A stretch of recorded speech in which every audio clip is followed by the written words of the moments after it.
Brought to you by NBC bearing, भारताची पहिली bearing उत्पादक। अभिनेता विजय थलपतीच्या रॅलीत चेंगराचेंगरी, लहान मुलांसह 39 जणांचा मृत्यू, 50हून अधिक गंभीर जखमी। तामिळनाडूच्या करूरमधील दुर्घटना।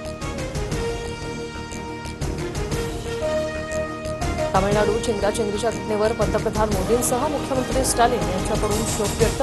मुख्यमंत्र्यांकडून मृतांच्या कुटुंबियांना 10 लाख रुपयांची मदत जाहीर। घटनेची चौकशी होणार। जीव गमावलेल्या कुटुंबियांच्या प्रति माझ्या संवेदना, हे दुःख मी शब्दात मांडू शकत नाही। चेंगराचेंगरीच्या दुर्घटनेनंतर विजय थलपतींकडून दुःख व्यक्त।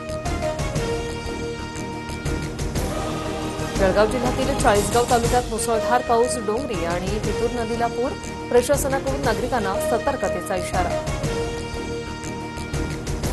परभणीच्या पालम तालुक्यात पावसाचा हाहाकार, 24 तासात 150 मिलीमीटर पावसाची नोंद, शेती पिकाचं मोठ्या प्रमाणात नुकसान।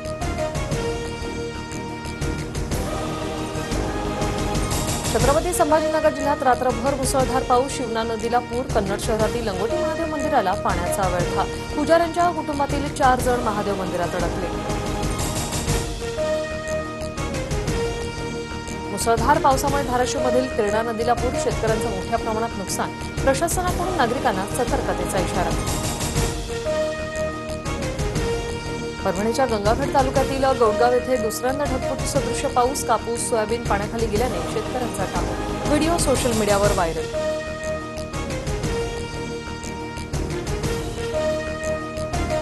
मुंबईत रात्रभर जोरदार पावसाची हजेरी, हवामान खात्याकडून मुंबईला पावसाचा रेड अलर्ट, प्रशासनाकडून नागरिकांना काळजी घेण्याचं आवाहन। कोकण, मध्य महाराष्ट्र, मराठवाड्यासह राज्यभरात 30 सप्टेंबरपर्यंत अतिवृष्टीचा इशारा। मुंबई, ठाणे, पालघर, रायगड, रत्नागिरी, सिंधुदुर्गात पुराच्या धोक्याची शक्यता, नागरिकांनी सतर्क राहण्याचं आवाहन।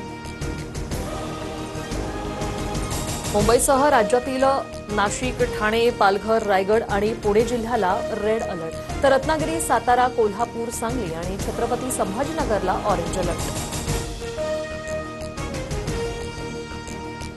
मराठवाड्यात पुन्हा पावसाचा धुमाकूळ, हिंगोलीच्या कळमनुरी तालुक्यात जनजीवन विस्कळीत, घर आणि शेती पिकं पाण्याखाली, तर नांदेडच्या आसना नदीला आलेल्या पुरामुळे हायटेक सिटीतून 25 जणांचा रेस्क्यू। बीड जिल्ह्यात पुन्हा पावसाचा कहर, शेतकऱ्यांची चिंता वाढली, परळीच्या कनेरवाडी ते देव्हाडा रस्त्यावरील पूल वाहून गेला, तर छत्रपती संभाजीनगर जिल्ह्यातील सीना नदीसह आणि सातकुंड धबधब्याचं रौद्ररूप। बीड, सोलापुरात अतिवृष्टीग्रस्त शेतकऱ्यांना सरकारी मदतीचं वाटप सुरू, 10 किलो गहू, 10 किलो तांदूळ, पशुखाद्याचं वाटप, देवस्थान आणि राजकीय पक्षही मदतीसाठी सरसावले।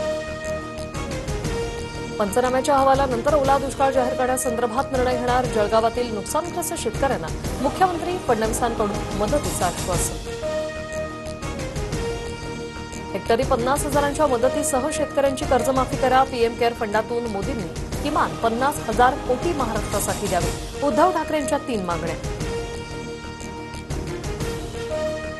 8 दिवस कुठे होतात, निवडणुकीत पैसे दिले आता बघतही नाही, माढ्याच्या उंदरगावात सदाभाऊ खोतांवर शेतकऱ्यांच्या प्रश्नांची सरबत्ती, ग्रामस्थांच्या रोषानंतर खोतांचा काढता पाय। मुख्यमंत्र्यांचं धनगर उपोषण करताना चर्चेसाठी निमंत्रण, मुख्यमंत्र्यांकडून दीपक बोऱ्हाडेंना फोनवरून चर्चेसाठी निमंत्रण, एसटीतून आरक्षण केंद्र सरकार देत असतं, चर्चेतून मार्ग काढून फडणवीसांचं आश्वासन।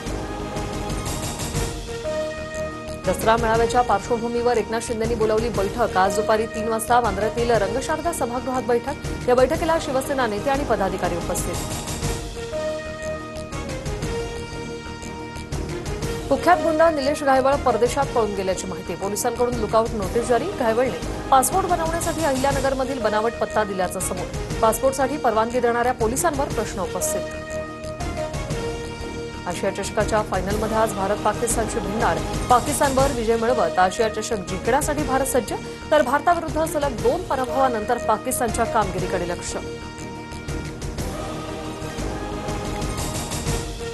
आजचा भारत पाक सामना पीव्हीआरमध्ये दाखवण्यात येणार, ठाकरेंच्या शिवसेनेचा पीव्हीआरमध्ये सामन्याला विरोध, हा सैन्याचा अपमान, आदित्य ठाकरेंचं ट्विट।